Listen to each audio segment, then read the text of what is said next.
everybody, it's Sam at Mixed Up Craft. Thanks for watching my tutorial today. I've got really easy peasy treat pouches for you. So these are just nice, just to pop little sweets in.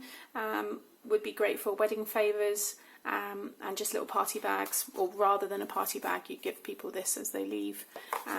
Nice at a dinner table, all kinds of things. There are tons of these on YouTube.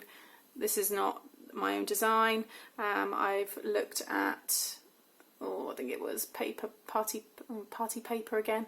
I'll put the link and everything of who I was inspired by for this, but there are tons. So just put in party pouch and you'll get loads of these kind of things coming up. So this is just my version, and I really like them. I think they're really, really pretty. I've done a couple here already. These ones are just plain. And then this one I've finished with a little sentiment, which I prefer. So I just wanted to show you some different options. Like if you are just making loads for just as maybe just little gifts just for anybody, then I guess like that is fine. If you want to make them a bit more personal for birthdays or for someone in particular, then obviously add a little sentiment on top.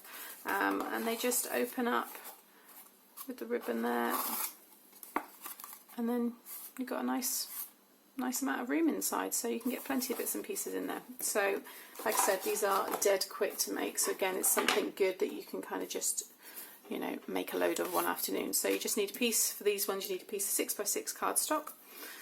You just want to flip this over, grab yourself some of your tear tape. This is a new roll, so let me just, I go through so much of this, thank goodness it's cheap. Okay, and all you want to do, pick any side, it doesn't matter, and just run your tape along one side, and then pick another side, go along the bottom here. We'll do an L shape, like so. Okay, and then what you want to do is just curl the paper. So if you just kind of roll it up, just to kind of get a nice curved effect, like so. And then you want to take off all of the double-sided tape, so this side and here. And then, so here's the L shape. You just want to go along and you want to line it up along your glue there, like so. I can trim that. So I cut these down from a 12x12 piece cardstock, so my lines might be slightly out, like so. And then where you've got the sticky bit here, all you want to do is, keeping that, your seam all on the back there, and just squeeze it down like so. So there is the bottom of your tube. Reminds me of those Calypso ice lollies. They were like that, and I used to squeeze and squeeze and squeeze all the way up to make sure I got everything out, or let it melt, so you get all the juice all at the bottom. That's what that reminds me of.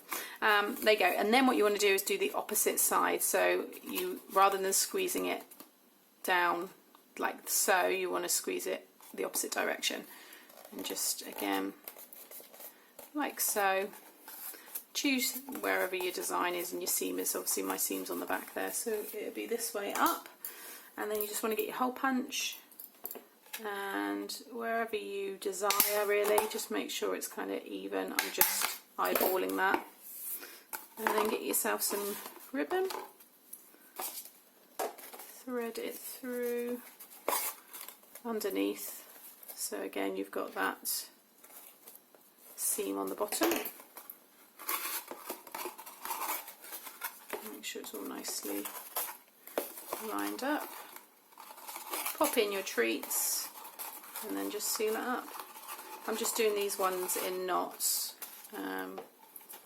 just because I didn't have too much of this ribbon left, so I thought I'd keep them smaller, and I'll just tidy off the edges there like so. And then grab your little sentiment. This was just a Stampin' Up one that I've got, and then the dies. These dies actually are really, really nice. They're unbranded ones. It's a nest here, and that's the next one that goes in there. And they're really, really pretty. I love that detail on the outside. Again, I'll share the links to that. And then you just want to line it up so it's nice. Oh. And centered. like so. There we go. How quick was that? So again, be good for you if you need to, you know, if someone says, oh, can you make me 50 wedding favours? Well, there you go. That's not going to take you no time at all to be able to do them. Inexpensive, really easy, no scoring or anything involved, and you've got some really pleasant little gifts. So I think they're adorable. Also the Stampin' Up, I use Sweet Sugar Plum just for this one here if you're wondering on the colour. And there you have it. Quick one, very, very quick. Might even be the shortest video I've done. There you go. If you like it, please hit the thumbs up and subscribe to the channel to see more. Thanks for watching. Bye.